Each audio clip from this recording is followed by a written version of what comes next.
ओम तत्सत। आज के इस भव्य कार्यक्रम में उपस्थित सभी सज्जनों, देवी तुल्य माताओं, बहनों, दोस्तों और आज इसके कार्यक्रम में आए हुए सभी कलाकार, संगीतकार, अतिथिगण, आचार्य संदीप जी, सुरेश कुमार जी वकील, झंडू साहब और गुड़ेला साहब।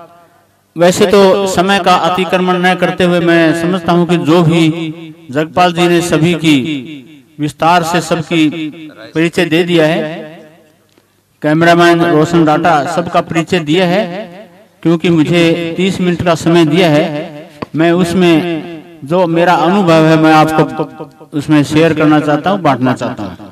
मैं जो स्वास्थ्य के बारे में, मन के बारे में जो बातें बताऊंगा वो शायद दोबारा आपको सुनने को ना मिले, किसी किताब में पढ़ने को ना मिले। इसलिए याद जरूर रखना उन बातों को, भुलक्कड़ मत बढ़ जाना। कई जो नहीं भूल जाते हैं कई चीजों को। 3 महिलाएं आपस में बातें कर रही थी। एक कहने लगी कि मेरा पति इतना भुलक्कड़ है कि मैं सुबह मैंने बोला मटर ले आ तो शाम वो 2 घंटे बाद आए टमाटर ले आई। दूसरी कहने लगी मेरा पति और भी ज्यादा भुलक्कड़ है। मतलब कैसे कि मैंने मटर लाने के लिए बोला था और शाम को आकर के कहने लगे बोलना क्या कहा था तुझे, मुझे तो याद नहीं किस लिए बोला था। तीसरी कहने लगी और भी ज्यादा भुलक्कड़ है मेरा पति। तो कहने लगी कैसे भुलक्कड़ है कि मैंने मटर लाने के लिए सुबह भेजा, शाम तक आए नहीं, मैं इंतजार करती रही। उसके बाद मैंने बाजार में ढूंढने चली गई उनको, तो देखा बाजार में गली में से आ रहे थे, तो मेरी तरफ देख के ऐसे ध्यान से देखने लग गए। पहचान में नहीं आई। फिर ऐसे करके देखा, फिर चश्मा लगा करके देखा और फिर जो है चश्मे को साफ करके चश्मा लगा करके देखा और मुझे कहने लगा बहन जी आपको कहीं ना कहीं देखा हुआ है, इतने भुलक्कड़ है। तो इसलिए भुलक्कड़ मत बन जाना, याद रखना, आपके जीवन में काम आएंगी ये बातें। देखो ध्यान, आपने सुना होगा ध्यान के बारे में, ध्यान क्या चीज होती है। ध्यान सभी प्रश्नों का उत्तर है, चाहे वो व्यथा हो, पीड़ा हो, दुख तकलीफ हो, आत्महत्या की कोशिश हो, चाहे घरेलू झगड़े हो, सभी प्रश्नों का उत्तर ध्यान है। इसलिए मैं कुछ ध्यान के बारे में बातें बताऊंगा आपको मैं। और जो पहले हम बीमारों का इलाज करते थे, बीमारी का इलाज करते थे, किसी को कैंसर हो गई, टीबी हो गई, फोड़ा हो गया, किसी को मलेरिया हो गया, इस तरह की बीमारियों का इलाज करते थे। अब हमने जो कार्यक्रम शुरू किए हैं वो पूरे के पूरे आदमी का इलाज करने का कार्यक्रम शुरू किया है। क्योंकि आदमी कई बार बीमार हो जाता है, लेकिन उसके मन में वो बीमारी इतनी घुस जाती है, नींद नहीं आती, परेशान रहता है, झगड़ालू प्रवृत्ति बन जाती है। वो इस तरह की बीमारी का इलाज फिर डॉक्टरों के पास नहीं होता। उसका इलाज होता है सत्संग में, और सत्संग में बैठ करके कुछ बातें सुनने के बाद ही उसका इलाज किया जाता है। तो विधाता ने हमें 3 चीजें दी।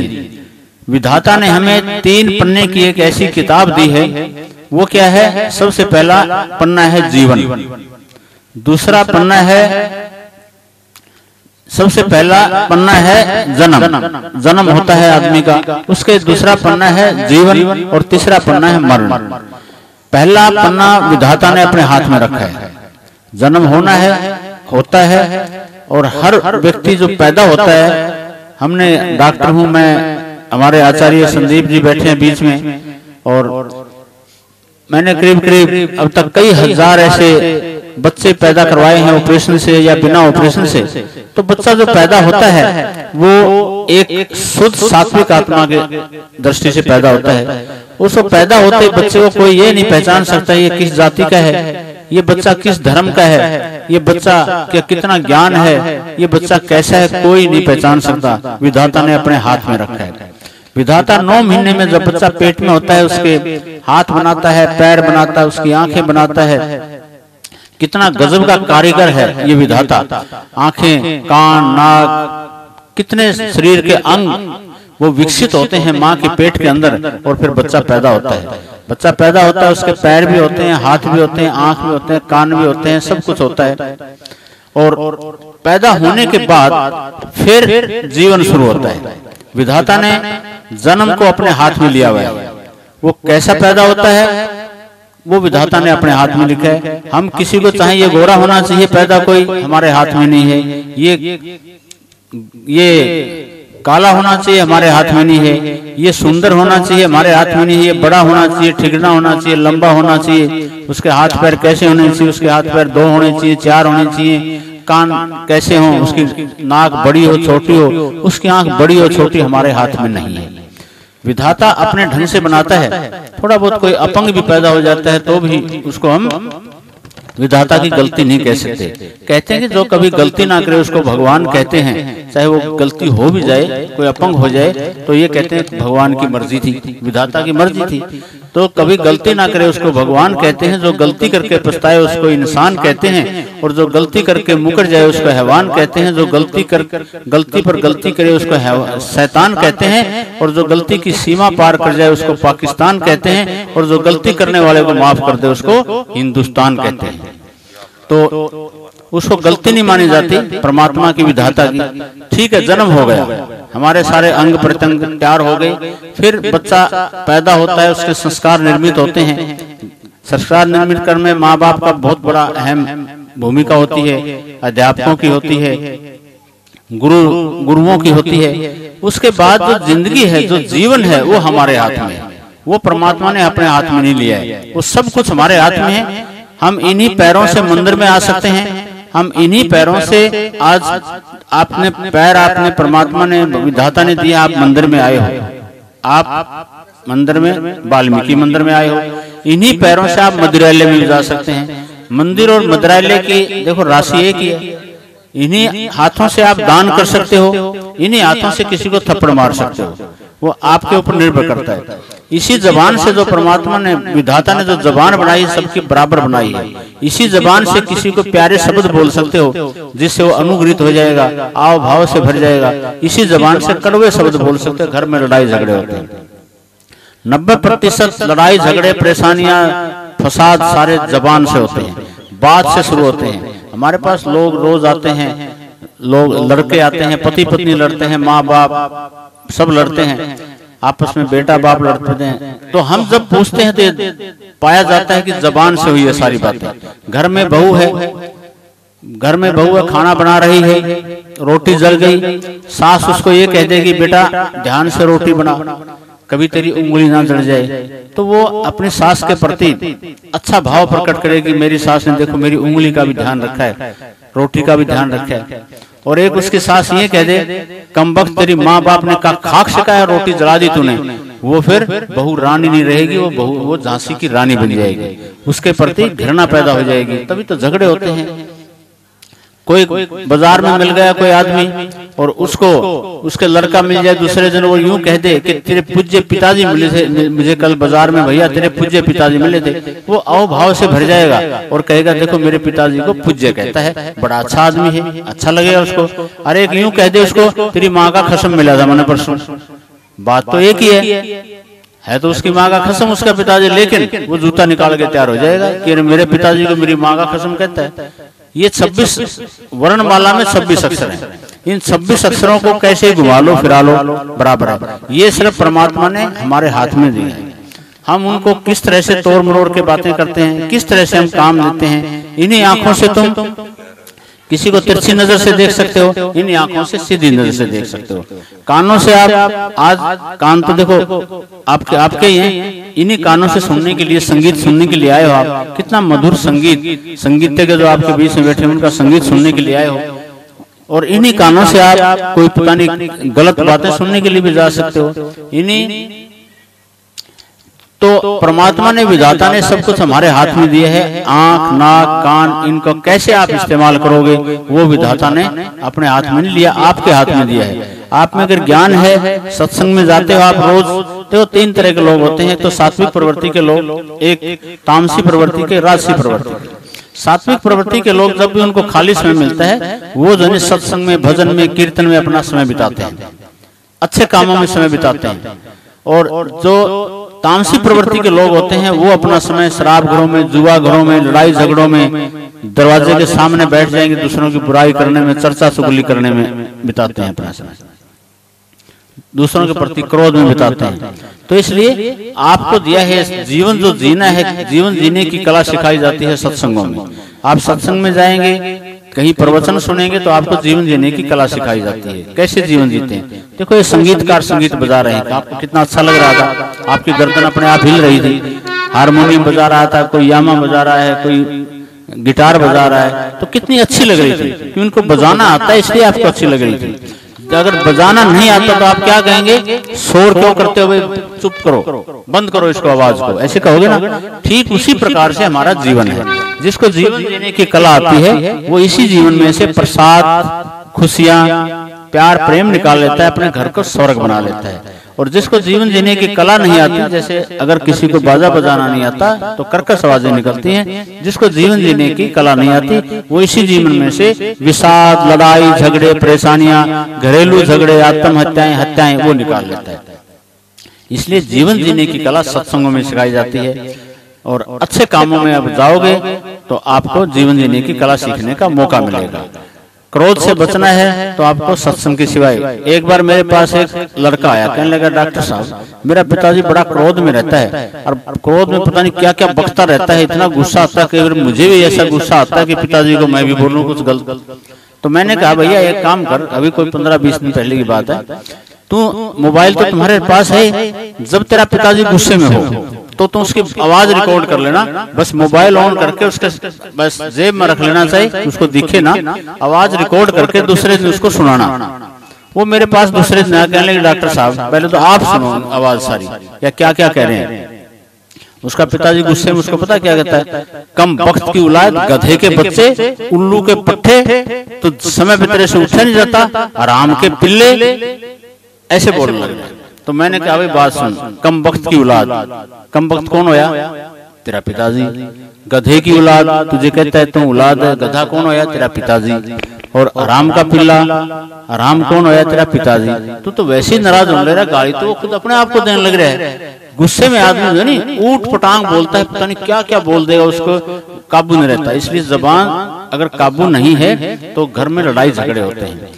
घर में अगर स्वर्ग नरक धरती पर है, अगर दो भाई आपस में बैठ करके घर में खाना खाते हैं तो वो घर स्वर्ग है। जिस घर में बूढ़े माँ बाप हैं, जवान बहू बेटे उनको खाना बना करके खिलाते हैं, वो स्वर्ग है। जिस घर में जवान बहू बेटे के होते हुए भी बूढ़े माँ बाप को खाना बना करके खाना पड़ता है, वो नरक है। जिस घर में दो भाई आपस में लड़ते हैं वो नरक है, प्यार से रहते हैं स्वर्ग है। जिस घर में पति पत्नी लड़ते हैं वो नरक है, और जिस घर में प्यार से रहते हैं वो स्वर्ग है। ये स्वर्ग नरक तो सारा धरती भरी। देखो भगवान वाल्मीकि ने दुनिया को कितना गजब रास्ता सिखाया। भगवान राम ने किसी के कहने से सीता जी को घर से निकाल दिया था, और उन्होंने उनको पनाह दी, पनाह ही नहीं दी, उनको पाला पोसा, बच्चे भी उनको भी पाला पोसा। इसलिए भगवान वाल्मीकि का नाम आज दुनिया में याद किया जाता है। भगवान, अच्छा भगवान कहाँ रहते हैं कोई बता सकता है क्या?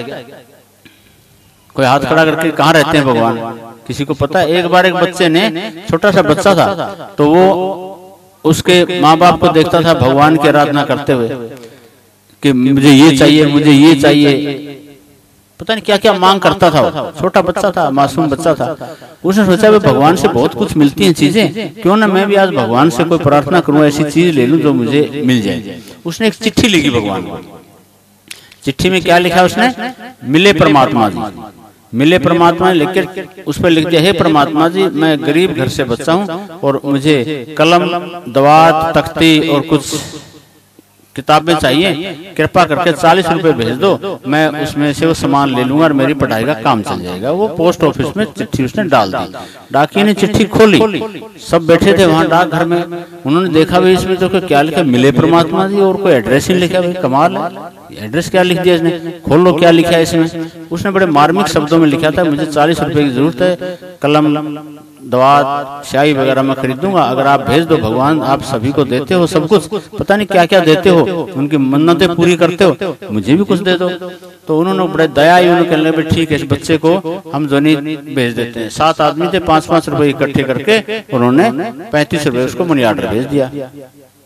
बच्चे ने खोला, मनी ऑर्डर 35 रुपए मिले। उसने सोचा यार मिला, मंगवाए तो 40 रुपए थे, 35 कैसे निकले। फिर उसने एक चिट्ठी और लिख दी, मिले परमात्मा जी, हे परमात्मा जी मैंने आपसे सीधे मंगवाए थे कि किसी के थ्रू मत भेजा करो, ये 5 रुपए मेरे रख के बीच में से। तो अब परमात्मा कहाँ मिलेगा? परमात्मा को हम खत लिखेंगे, इसमें 2-4 लाइन का भजन के साथ, क्योंकि मुझे आधा घंटे का समय मिला है, उसमें सारी चीजों का भगवान खत लिखता पर पता मुझे मालूम नहीं।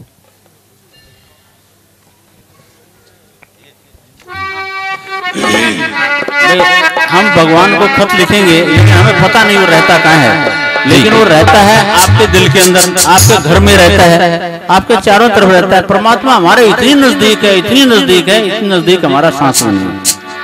तो इस 2 लाइन के भजन के साथ भाई सोनो। भगवान तुम्हें मैं खत लिखता पर पता मुझे मालूम नहीं। भगवान तुम्हें मैं खत लिखता पर पता मुझे मालूम नहीं। सुख भी लिखता दुख भी लिखता पर पता मुझे मालूम नहीं। लिखता दुख भी लिखता पता मुझे मालूम नहीं। भगवान तुम्हें मैं खत लिखता पर पता मुझे मालूम नहीं।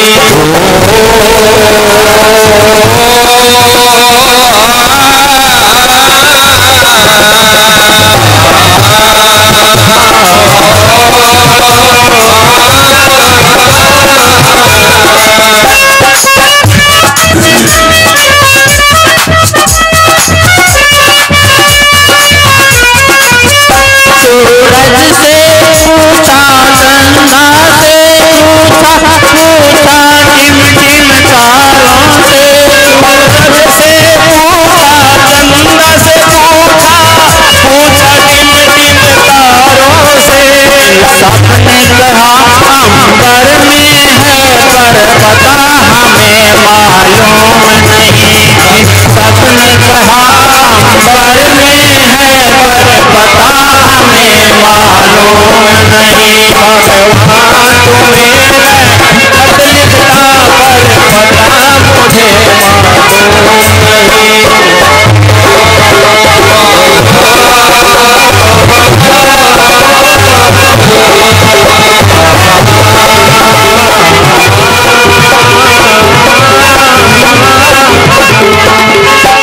फूलों से पूछा, कलियों से पूछा, पूछा भाग्य के माली से। पूछा भाग्य के माली से। इन सब ने कहा घर डाल के है पर पता हमें मालूम नहीं। इन सब ने कहा डाल के है पर पता हमें मालूम नहीं। भगवान तुम्हें मैं खत लिखता पर पता हमें मालूम नहीं।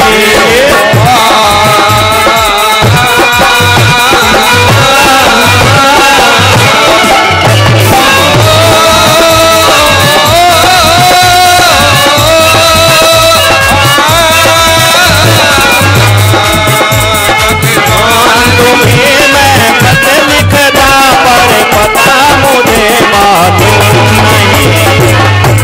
नदियों से पूछा, झरनों से पूछा, पूछा झर झर झरनों से।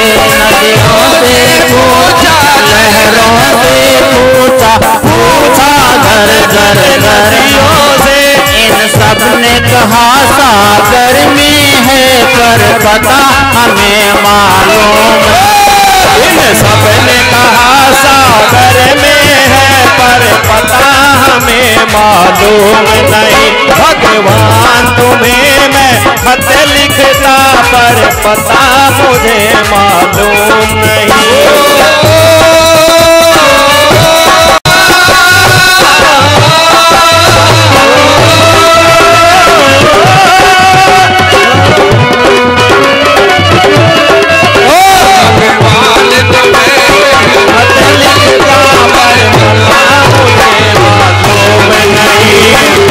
साधु से पूछा, संतों से पूछा, पूछा दुनिया वालों से। साधु से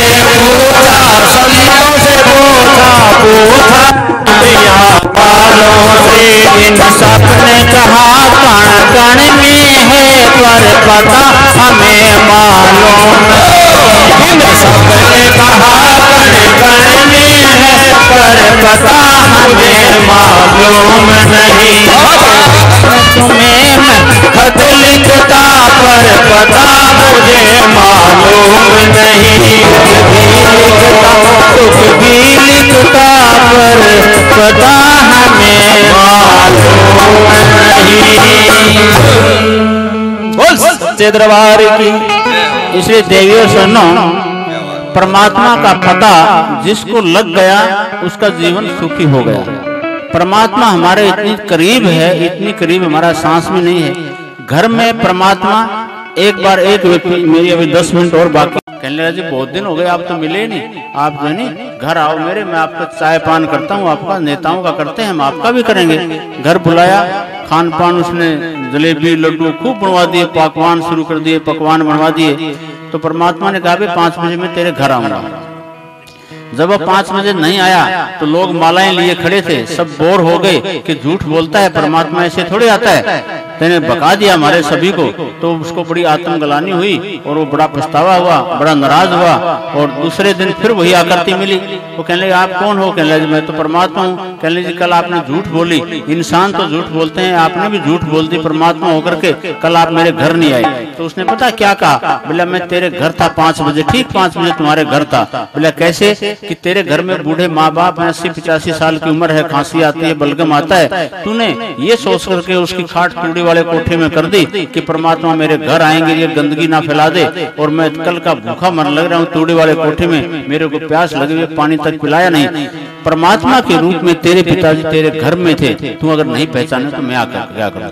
इसलिए भगवान जो है ना हमारे माँ बाप के रूप में हमारे घर में होते हैं, अपने बच्चों के रूप में हमारे घर में होते हैं, अपने पड़ोसियों के रूप में पड़ोस में होते हैं। इसलिए परमात्मा हर जगह व्याप्त है। अगर हमने अपने जीवन जीना आता है तो हम अपने बच्चों की, माँ बाप की, अपने मित्र की, प्यारों के साथ, देखो रिश्ता दुनिया के साथ होता है, दोस्ती नहीं है। दोस्ती नहीं है इसलिए घरों में लड़ाई झगड़े होते हैं। दोस्ती हो, रिश्ता जब निभता है जब दोस्ती हो। दोस्ती होगी पति पत्नी में तो लड़ाई झगड़े नहीं होंगे। इसलिए परमात्मा को माध्यम बना करके घर में अच्छा माहौल रखें। आगे ये किताब तो, ये पन्ना परमात्मा ने हमारे हाथ में दिया है, विधाता ने, कि हम कैसे जिए। जीवन जीना हमें आता है तो हम अपने आप को सुखी बना लेते हैं, लड़ाई झगड़े से दूर रहते हैं और बीमारियों से दूर रहते हैं। अगर जीवन जीने की कला नहीं आती तो वही परेशानियां, लड़ाई झगड़े और दुखी रहते हैं। तीसरा पन्ना है मरण का। वो परमात्मा ने, विधाता ने अपने हाथ में लिया है, वो हमारे हाथ में नहीं है। अगर आदमी सुखी रहता है, अगर आदमी ठीक, भगवान को कहते नहीं 2 चीजों को याद रख, अगर चाहे कल्याण, नारायण एक मौत को, दूसरे हैं भगवान। इन 2 चीजों को अगर जो याद रखता है वो उसके जीवन में घर को वो स्वर्ग बना लेता है, घर परिवार पर। तो इसलिए आनंद से रहना अगर सीखते हो तो आप यानी सत्संग में आइए, सत्संग में बैठिए और कीर्तन में आइए। भगवान वाल्मीकि के मंदिर में आज बैठे हैं, आप भाग्यशाली इंसान हैं कि आप यहाँ पर कीर्तन में बैठे हैं, भजन में बैठे हैं। सारी रात आनंद लेंगे आप भजनों का और अच्छी अच्छी बातें सुनेंगे, मनोरंजन आपका होगा। जन्नू जी आपके बीच में आए हुए हैं। और तीसरी जो किताब है मौत की है, उसका कुछ नहीं पता कब किसकी आ जाए। अगर विस्तार से बातें करें काफी लंबा समय लगता है, तो मेरा लगभग आधा घंटे का समय दिया था, वो लगभग पूरा हो चुका है। समय का मैं अतिक्रमण नहीं करना चाहता। मैं तो आप लोगों की बातें सुनने के लिए आया था और आज को मुझे बोलने के लिए कह दिया, उनके लिए मैं अनुग्रहित हूँ। उन सबका मैं धन्यवाद करता हूँ। आप सबका, मेरी बातें आपने ध्यान से सुनी, मैं सबको अनुग्रहित हूँ, आपका धन्यवाद करता हूँ।